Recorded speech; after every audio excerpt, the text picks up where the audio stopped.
millets are, in terms of the overall gluten content, millets are almost like a gluten free. And then if we really talk about the millet in the technical terminology, millets are low glycemic index, which essentially mean they release the insulin at a very, very slow pace.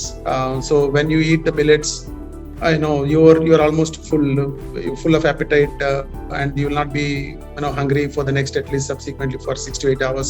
So these are weather resilient. That means the millets are grown in most harsh environments, like very humid, horrid, and the hot environments. These can easily grow.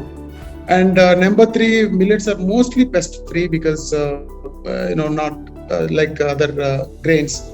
Millets don't need a lot of the pest control or pesticides, so almost like a chemical free. Millets are largely chemical free.